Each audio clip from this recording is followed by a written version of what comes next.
All right, Andrew Snowd is here. We have a new representative from Public Works. Lauren Byers, Division of Public Works, Public Relations. All right, welcome. Alderman Jetty, Here. Ms. Kleiner, Here.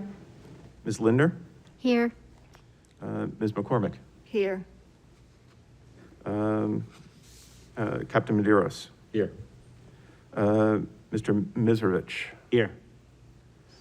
Cole Morgan, Here. and Chief Rhodes. Here. All right. Thank you, everyone, for coming. I see a member of the public in the audience. So I'll ask if there is any public comment. All right, seeing none, we'll move on to the first agenda item, acceptance of minutes from the previous meetings. There are minutes from the September meeting. Is there any discussion or a motion? Accept. Motion from Chief Rhodes to accept and place on file. Second. Any discussion? If not, all those in favor? Aye. All those opposed? All right, motion passes. Communications. I think one of the most important communications is that we did receive a copy of Comcast proposal. It arrived last night, I believe. So we'll be referring that to our subcommittee that's handling that and to the appropriate folks at City Hall for review. Once we've had a chance to digest it a bit, we'll probably talk about it again.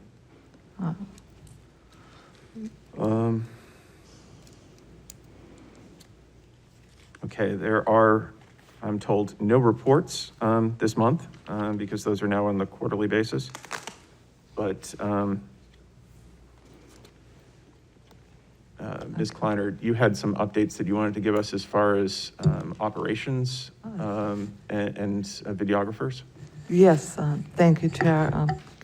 Kim, for the minutes, Kim Kleiner, Director of Administrative Services. So we did yesterday, as you mentioned, receive the renewal proposal from Comcast by email from Mr. Christensen. I have shared the proposal with our legal department and with our risk department, which is common for any contract or agreement that the city enters. That's generally the first stage, is for those two departments to review it. And as you noted, the subcommittee.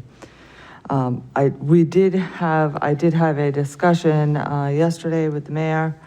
We've been tracking the usage of our videographers, and we are tracking over budget. So the city has been extremely busy with most of our committees meeting and the chamber being used almost every night of the work week. We did not budget for that level of meetings. It's good that the city's busy. So we're looking at how we are going to adjust the budget should that continue and we need other hours. I also discussed with the mayor changing the videographers that work here in the chamber. There's been increased technology with the addition of Zoom. And so everything, I think, Mr. Johnson can say, everything up at the front desk has changed. There's new technology. There's been some struggles with that. So we'd like to look at the videographers that deal with the chamber meetings and normally run the chamber meetings, training them with some additional training, and looking at compensation. So more to come on that. We'll put together a proposal and bring it to CTAB, the full board. Okay. All right. proceed. We do have one item of old business on the agenda. And this regards the contract for the public access operations. And you all should have received at this point the proposed changes to the current, the contract that has actually expired. Ms. Kleiner, would you like to start us off again on that discussion? Certainly, thank you. So we met with Mr. Gagnon a few months ago. As you all know, we've had a contract for a number of years now. The last contract ran through to the 2015. There has been some discussion on the personnel that operate the public access television studio over on Riverside, and how we move that forward. This proposal addresses some of that, some of the day-to-day operations, the staffing requirements to run the studio, and things of that sort. The contract proposed does have quite a few changes, and we wanted the committee to be able to weigh in and look at all those changes, as well as have legal weigh in as far as does it meet the city's requirements. I do think there's a number of items that, and if we could probably get all the questions of the committee members, then there may be more discussion, and we can go back with Mr. Gagnon and speak some more. So I think today we were thinking would really be kind of a gathering of information and questions that committee members may have, so that administration could work them out. All right, so that said, would anyone else like to begin the discussion? Ms. McCormick. Thank you. So I read through everything. I have a couple of concerns, and I'm looking at the proposed contract revision sheet just for simplicity. So it talks about removing the Access Nashua Advisory Board and removing mention of a survey of the public for other programming. In my mind, those are both really important ways for the community to contribute their thoughts as to what direction the public access channels should take. Not needing a survey since we've been here for 10 years. The demographics of Nashua have changed drastically in 10 years, so I would advocate for leaving both of those things in. I'm not sure where the advisory board stands. I'm sure it was established when we first established the public access channel, but I would advocate for leaving those in. Thank you. Thank you. Alderman Jettie, you had? Yeah, I was wondering if it would be possible for Mr. Gagnon to kind of summarize what the changes are that they're seeking. Well, the best summary here is on that contract revisions list. You know, some of the items were things that were decided upon in the beginning in order to get us up and running. And since we've been 10 years, I felt some of them weren't necessary anymore. I will comment, though, about the advisory board. It became inactive maybe 5-6 years ago because lack of people being interested in being on the board. However, I would have no objection to keeping it in the new contract and making an effort to really push to get, at least 3 to 5 people. So I don't have an issue with that. And the survey, again, could be done again. I won't argue that point at all. I'm just looking over.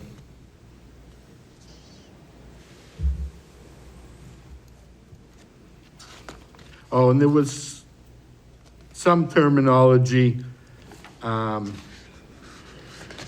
about Community Media Services Group LLC, which is my company, being a single member and does not have a board of directors. We don't have a board of directors as an LLC. My proposal is to move from CMSG to Access Nashua LLC, which would become a single member.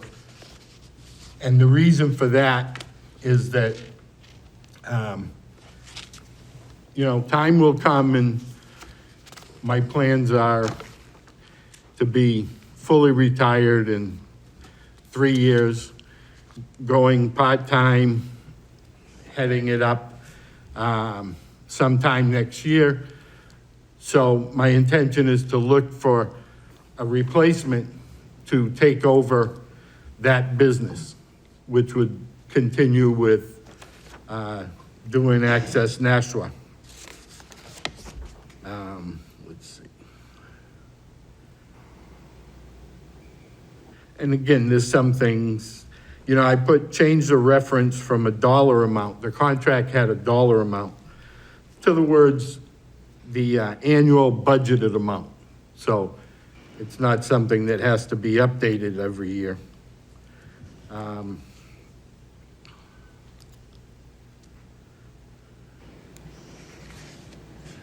And if we keep the Access National Advisory Board, that eliminates a lot of these changes that were proposed in here.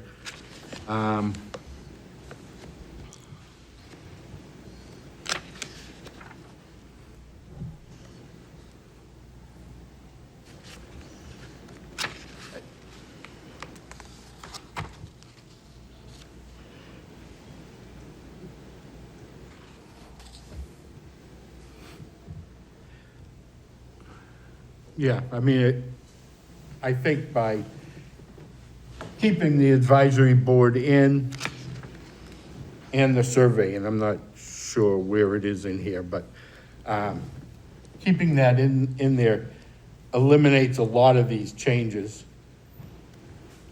And I'm not noticing anything that's major.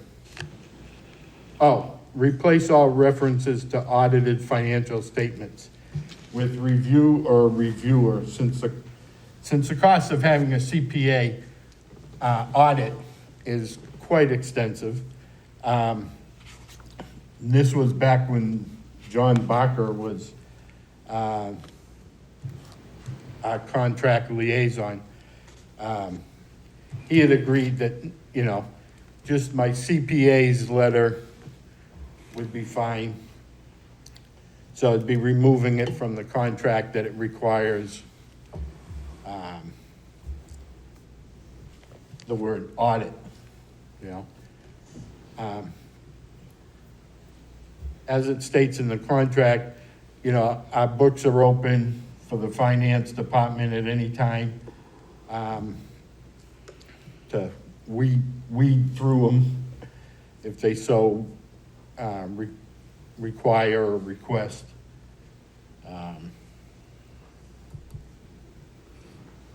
So that's it in a nutshell, other than specific questions. Chairman, could I? Yes, Alderman Jettie. So forgive me, please forgive me for my ignorance, but I never realized that there was a a private sector LLC involved. I thought you were all city employees. I thought this was a city-run program. So could you explain what the relationship is Sure. between? I'll give you the history on that as best I can. Mayor Lozo had decided there was some money left in the account for building the studio. There was some surplus money, and she had made the decision to put out a contract request to have the operations and management of the public access channel only. And the reason it was done as a contracted service is so that potentially she believed, and it's proven out, but that it would show that the city doesn't have control of the public access channel.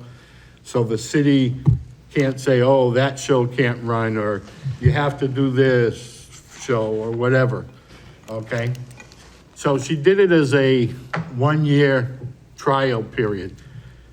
And there were other organizations that put in their proposals, and after review and everything, my proposal from Community Media Services Group LLC was accepted. So that was for a one-year trial. And after the 1 year, that's the contract that Ms. Kleiner was talking about. Then it was a 4-year contract at that point. But in the contract, it says that it automatically renews if either of the parties don't have an issue. So we've been operating on that contract now for 9 years. And we're happy and proud to say that, there have been no issues with the city having problems with our operation of the channel and the programming. Sure, there are different opinions that are given on a public access show. But we've not had any issues of somebody saying something and somebody suing for libel or something, So that's the history of, as best I can give it. I could probably add a little bit Yeah. because I was around during that. It was a concern that if the city had too much direct control over things, either the city could be liable for actions that people on it might be taking, which I think was somewhat overblown concern as far as financial liability. But then there was also the concern that if the city was again in direct control, that it would somehow dampen people's willingness to be free and open in their discussions, political or otherwise, on the channel. So the idea was that public would be a separate entity. The hope was that it would also be a nonprofit that would raise some additional funding on its own through its Friends of organization. And that would provide a supplement to the funding that the city could provide as part of the annual budgeting process. Thank you, that's very helpful. Mr. Mizrovich. Nick Miserovich. On page 5, you mentioned changing the provided by the city to attach to this or vice versa, attached to this contract to provided by the city, and refer to it as A. I assume that's going to be Appendix A, but there is no Appendix A Appendix B or scope of work attached to this contract, as mentioned on page 5. And I'm not sure if it's just the copy I received, but there's also no page 18 or 19. I don't know if that's true for everyone, or I had a printing issue. I think that was a scanning error when that was put through the machine. Either it pulled 2 pages through at once. There were no changes to those 2 pages. I do have them in the copy that I made yesterday, if you'd like to see that. There is a change on page 19, Yep. There is. Well, according to the summary. yeah, it's still listed in his list then, but, Yes. and if anybody wants to see it, I did find the actual contract that has all the appendixes, and it's actually signed by the mayor and Mr. Gagnon, so. All right, I guess one question I had for Mr. Gagnon relates really to the proposed changes to the staffing. And it actually is related to the earlier discussion as far as why this was set up through a contract service in the first place. By creating a city position that would be doing some of the work associated with the contract, to me, that's a fairly significant change in the nature of the contract itself and a much greater interjection of a city employee directly into the operations. It seems like it compromises what we were trying to achieve there by having it as a contractual service as opposed to a city employee. I'm wondering if you could speak to why that change is being made. The current structure is that the contract is with the LLC. And basically, as long as the LLC is performing the services and the required, the staffing is up to them as far as what they pay or their employees, all that sort of stuff. By shifting the employee to the city, especially if you're going to be shifting to a part-time, semi-retired status into ultimately retirement, where are those lines between stuff that the city's doing, stuff that the contract, it seems like this is getting very confused. Okay, the position that we're talking about, and when I say we, it's Pete, Jeff, and myself, changing over to a city employee is Dan Young's position, and it's a technical position. Dan hasn't had any,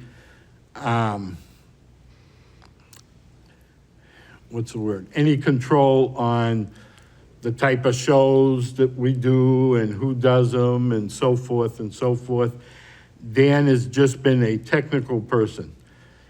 He creates the backgrounds, the graphics, all of that. He maintains the control room system, which is a TriCaster.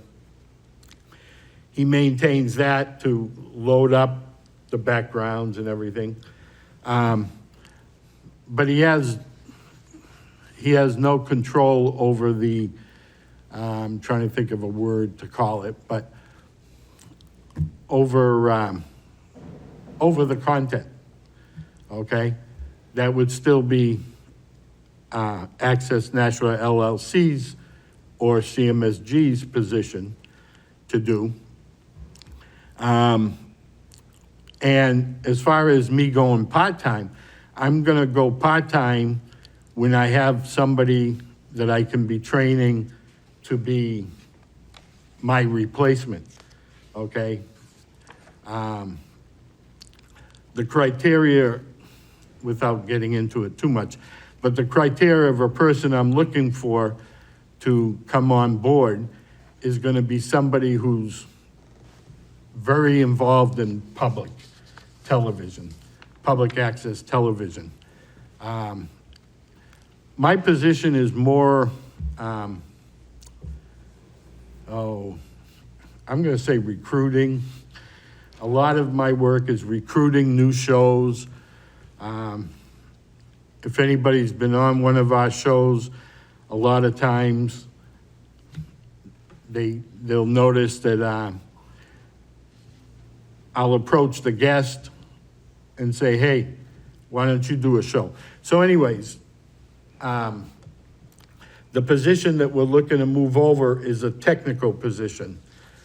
And Pete could talk a little more on why they would like to have access, more access to that position.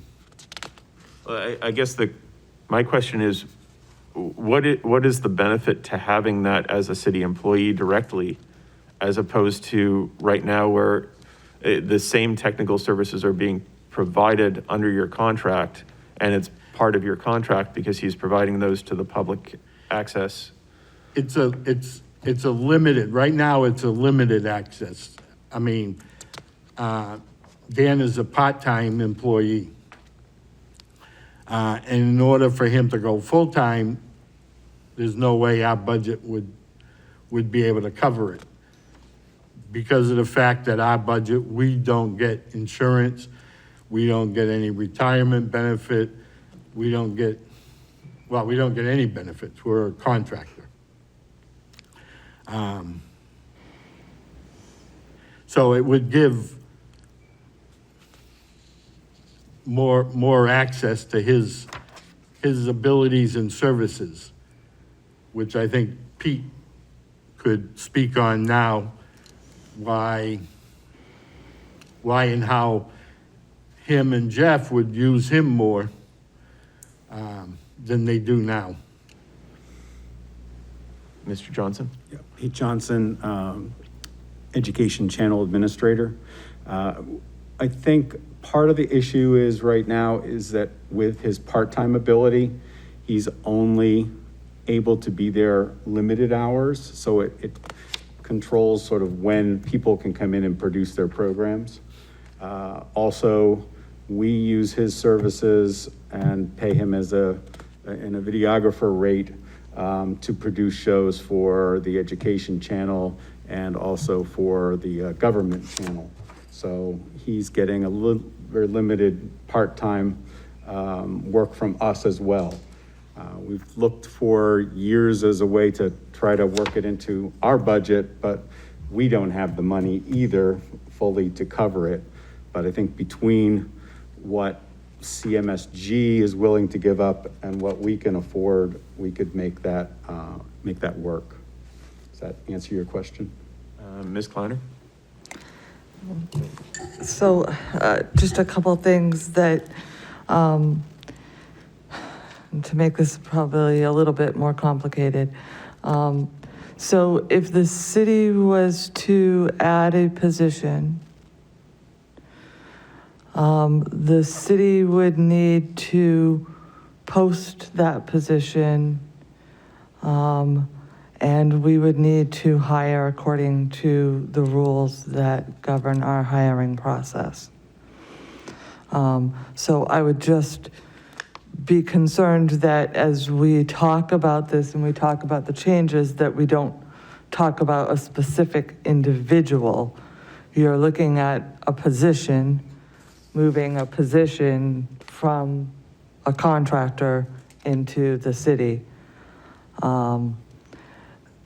That's the first thing. The second thing is I'm going to put on my purchasing hat here, and because one of the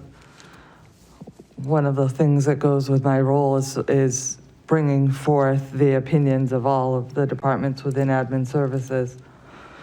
And there is some concern over just best practice here.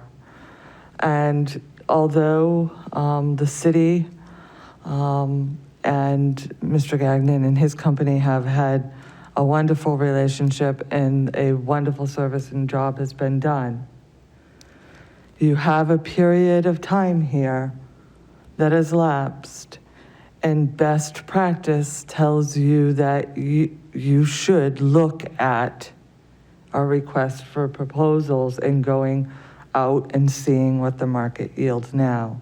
So I have to say that so that we can consider that as a factor.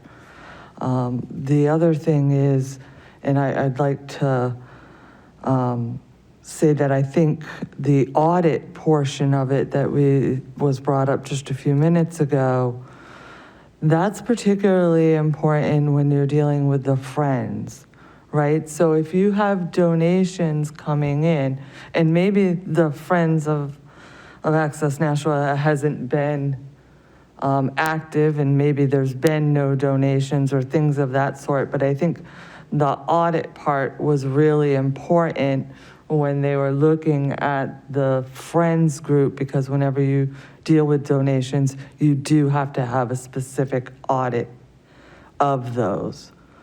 And I would be a little concerned that the advisory board became inactive 5 or 6 years ago, because to Director McCormick's point, Nashua is so diverse, and the city has changed so much, especially in those 5 to 6 years, that I think we have an obligation to ensure that all voices are being heard when it comes to programming through the city.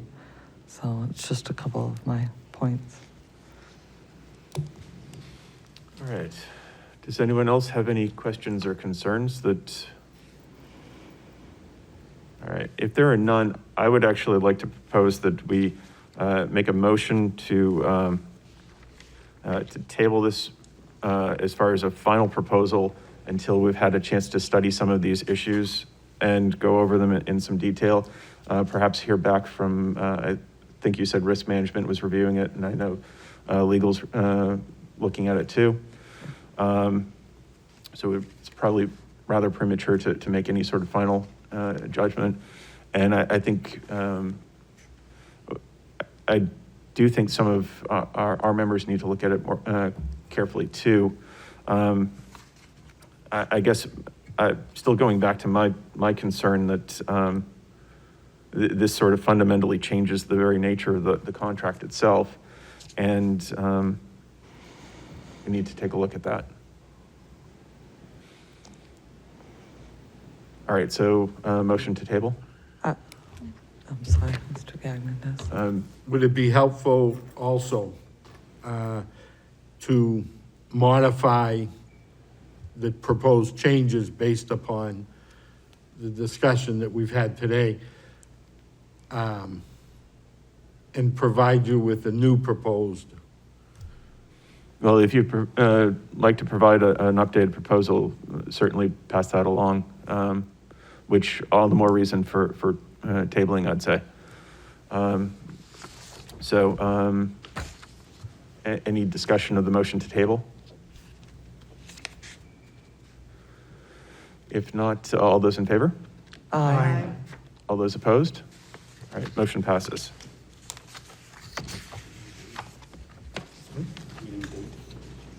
Well, actually, no, we'll schedule that through. All right. I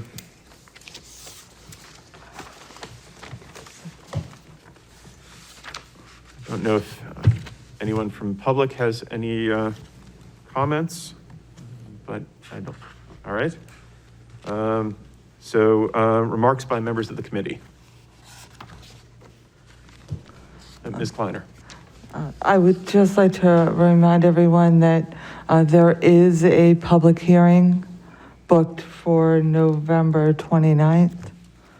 And that is being publicly noticed, and we are putting together a draft review of everything that the committee has worked on thus far, including the survey, including our meeting with the directors, very similar to what had been done at the last renewal. So we'll get that out for the committee to look at. And it is scheduled for here on the 29th. Thank you.